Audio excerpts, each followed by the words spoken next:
ETF index mutual funds నేర్చుకుని stock మార్కెట్లో రాణించాలనుకుంటున్నారా? వెంటనే ఈ నెంబర్కి కాల్ చేయండి. నమస్తే. ప్రస్తుతం మనతో పాటు స్టూడియోలో ప్రముఖ ఆధ్యాత్మికవేత్త అనంతరామ శర్మ గురువు గారు ఉన్నారు. వీరితో ఈరోజు కొన్ని విషయాల గురించి మనం చర్చిద్దాం.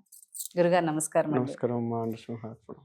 గురుగారు, దసరా గురించి చాలా చక్కగా అన్ని మనం మాట్లాడుకున్నాం ఇక్కడ ఇంతకు ముందు మనకి వీడియోస్లో కూడా. ఇప్పుడు మనకి ఇదే నెలలో మళ్ళీ దీపావళి రాబోతోంది. అయితే మనకి దీపావళి తర్వాత మళ్ళీ ఇంకా కార్తీక మాసం అని, దాని గురించి కూడా ఆ మాసంలో కూడా మనకు చాలా విశిష్టమైన రోజులు ఉన్నాయి. వాటి మీద కూడా మనం మాట్లాడుకోవాలి. అయితే ముందుగా మనకి దివాళీ రోజు అంటే దీపావళి జరుపుకునేటప్పుడు పూజా విధానం కానీ ఆ రోజుకి ఉన్న విశిష్టత ఏంటి అనేది కొంచెం మనం ఈరోజు మాట్లాడుకోవాలి. తప్పకుండా అమ్మా. దివాళీ అంటే దీపావళి, దీపాలతో నిండి ఉన్నటువంటి ఆవలి అని అర్థంగా తీసుకోవచ్చు. అంటే ఇంటి ముందు ఉన్నటువంటి ప్రదేశం మొత్తం కూడా కరెంటుకు సంబంధించిన లైట్లు వెలుతురులు కాకుండా అచ్చంగా ఆవు నేతితో, ఆవు నెయ్యి అనేది అమృతంతో సమానం. అటువంటి అమృతంతో కూడుకున్నటువంటి వెలుగు ఏదైతే ఉందో అది మన ఇంట్లో లేదు ఇంటి ముందు, దేవుడి దగ్గర ఇటువంటి చోట్ల పెట్టడం వల్ల మన జీవితం మొత్తం కూడా అమృతమయం అయిపోతుంది. ఆ ప్రదేశం మొత్తం కూడా అమృతమయం అవుతుంది.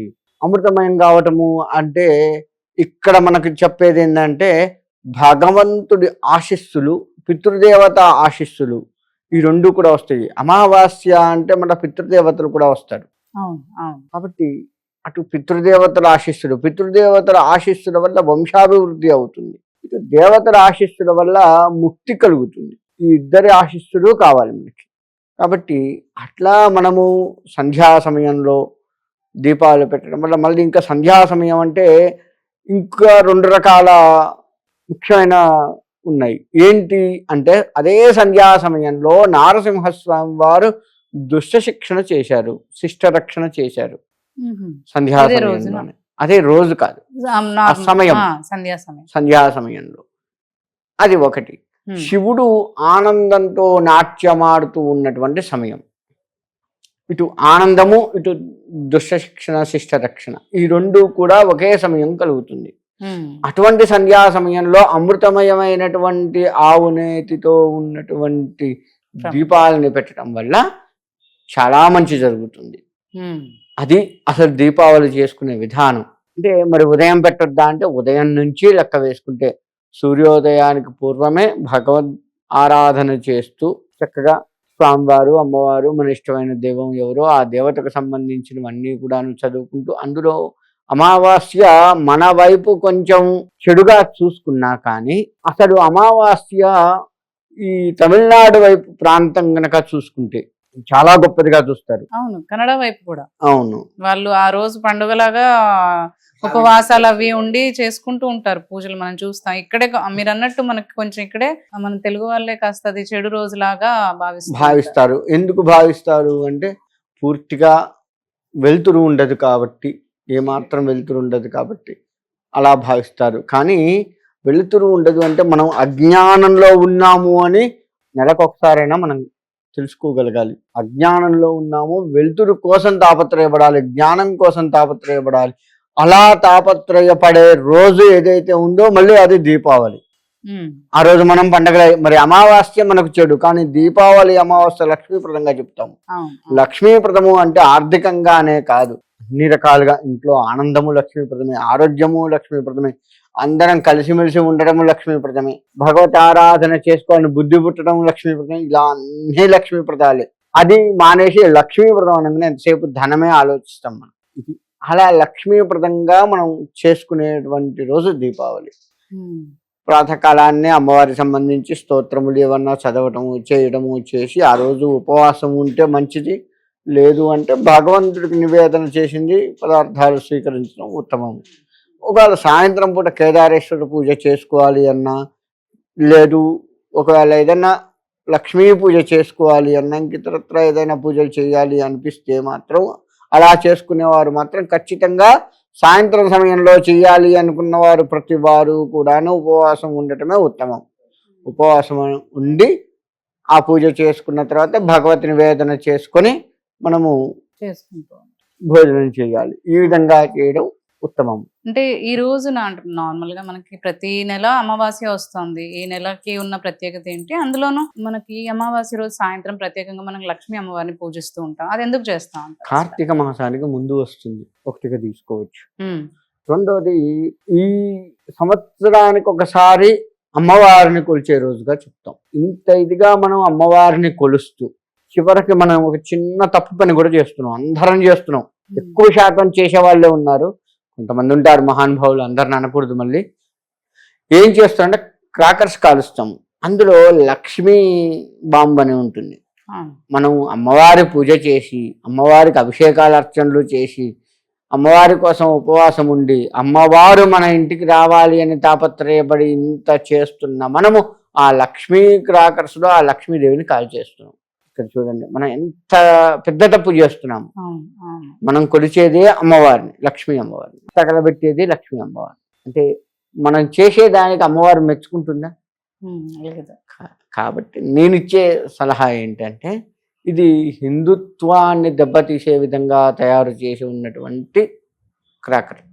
కాబట్టి అటువంటి దాన్ని దయచేసి, ఇన్నాళ్ళు మనం తెలుసో తెలియకో తప్పు చేశాము, ఇక నుంచి అయినా సరే దాన్ని కాస్త దూరం పెట్టి మిగతా ఎన్నో క్రాకర్స్ ఉన్నాయి అవన్నీ కాలుద్దాం, అదొక్కటే ఆపుదాం. ఆ అమ్మవారి బొమ్మ ఉన్నది ఒక్కటే ఆపుదాం. భగవంతుడి బొమ్మ ఉన్నటువంటి ఏ క్రాకరు కాల్చకూడదు. లక్ష్మీదేవే కాదు, ఇతరత్ర దేవుళ్ళను ఒకవేళ ఈ సంవత్సరం నుంచి కొత్తగా పెట్టి ఉన్నారనుకోండి, మళ్ళీ ఇది అమ్మవారిది వద్దన్నారు కానీ శివుడిది కాల్చొచ్చుగా, లేదంటే విష్ణుమూర్తిది కాల్చొచ్చుగా అని కూడా కాలుస్తారు మన వాళ్ళు. మన వాళ్ళ దగ్గర ఉన్న గొప్ప తెలివితేటలు అంటే ఒకటి వద్దన్నామంటే ఇంకోటి చేయొచ్చు కానీ అనుకుంటారు. కానీ అసలు భగవంతుడికి సంబంధించి ఉన్నది ఏది కూడా కాల్చకూడదు అనేది మనం జ్ఞప్తి తెచ్చుకోం. ఉదాహరణకి ఇంట్లో ఏదైనా అమ్మవారి ఫోటోనో స్వామివారి ఫోటోనో కొంచెం ఇబ్బందికరమైంది, అది కొద్దిగా కాలిపోవటమో లేకపోతే బూజు బట్టి ఆగం కావటమో నీళ్లు తడి అయ్యి ఇబ్బంది కావటమో అయితే మనం దాన్ని చాలా జాగ్రత్తగా తీసుకెళ్లి గుళ్ళో పెడతాం కదా, అవునా కదా? మరి ఇక్కడికి వచ్చేసరికి కాల్ చేస్తాం ఎందుకని? ఈ చిన్న సెంటెన్స్ ఆలోచించట్లేదు జనం. చూడండి, ఉత్తప్పుడు అదే భగవంతుడి ఫోటో ఇబ్బంది కలిగితే దాన్ని జాగ్రత్తగా తీసుకెళ్ళి గుళ్ళో పెడతాము, లేదంటే పారే నదిలో వదిలిపెట్టేసి దాన్ని ఉంచుతాం, పవిత్రంగా చూసుకుంటాం దాన్ని తీసేసేటప్పుడు కూడా.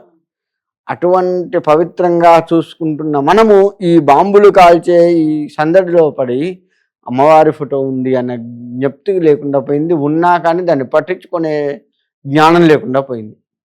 బాంబేగా ఏముందనుకుంటాం కానీ అక్కడ అమ్మవారు ఉంది కదా, అది మనం పట్టించుకోవాలి. కాబట్టి మన హిందూ ధర్మానికి వ్యతిరేకంగా తయారు చేసినటువంటి ఏది కూడా మనం చేయకూడదు. చేస్తే మనం పొద్దున్నుంచి చేసిన పూజా ఫలితం ఏదైతే ఉందో, పొద్దున్నుంచే కాదు అసలు మన జీవితంలో అమ్మవారి కోసం పరితపిస్తూ ఉన్నటువంటిది ఏదైతే ఉందో అది మొత్తం కూడా వృధా అవుతుంది. గత సంవత్సరం నుంచి ఈ సంవత్సరం వరకు వేసుకున్నాం, ఈ సంవత్సరం మొత్తం మనకు అమ్మవారి దయ వల్ల కలిసి వచ్చింది అనుకుంటాం ఒకటి, లేదు అమ్మవారు కరుణిస్తుంది అని ఆశపడుతూ ఉంటాం. వాళ్ళకైతే రేపైనా మనకు అమ్మవారి అనుగ్రహం ఉంటుంది అని బాధపడతాం. ఈ తాపత్రయబడి ఇలా సాధించి అమ్మవారి అనుగ్రహం వల్ల నేను ఈ విధంగా ఉన్నాను అనుకునే ఈ ఇద్దరి ఎవరైతే ఉన్నారో ఈ ఇద్దరిని పాపం చేసిన వాళ్ళం అయ్యాం కదా ఈ రోజు నాడు మనం ఆ క్రాకర్ కాల్చి. కాబట్టి అది దృష్టిలో పెట్టుకొని క్రాకర్స్ విషయంలో కూడా జాగ్రత్తగా ఉంటే సంపూర్ణంగా అమ్మవారి అనుగ్రహం కలుగుతుంది. ఎక్కడా కూడా భగవత్ నింద తిడితేనే నింద కాదు, ప్రత్యక్షంగా అవమానిస్తేనే కాదు, పరోక్షంగా కూడా భగవంతుని ఏ రూపేనా మనం నిందించినా లేదు ఏదన్నా చేసినా క్రియా రూపంలో చేసినా అది పాపమే. తెలిసి కానీ తెలియక కానీ చేస్తే పాపమే. కాకపోతే సరే తెలియక చేసినా పిల్లవాడులే అనేది వదిలిపెట్టినా తెలిసి చేస్తే మాత్రం దండిస్తుంది కదా. కాబట్టి తెలిసి చేస్తే ఇంకా మహాపాపం కింద లెక్క వేయచ్చు దాన్ని.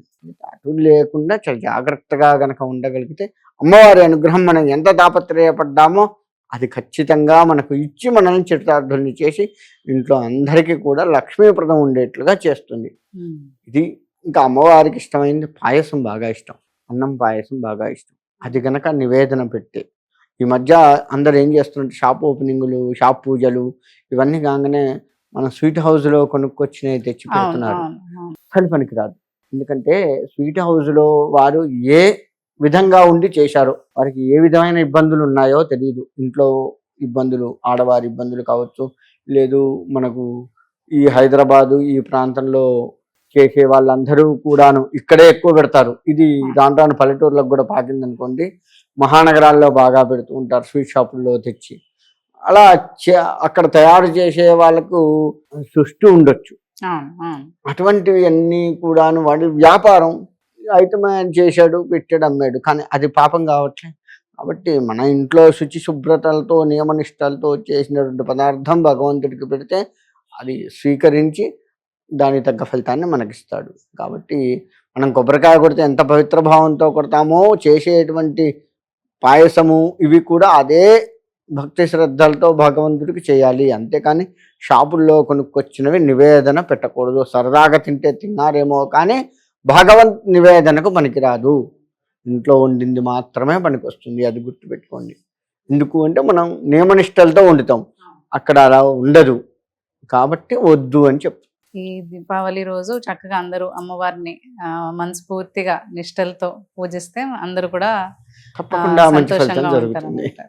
ధన్యవాదాలండి. నృసింహార్పణం.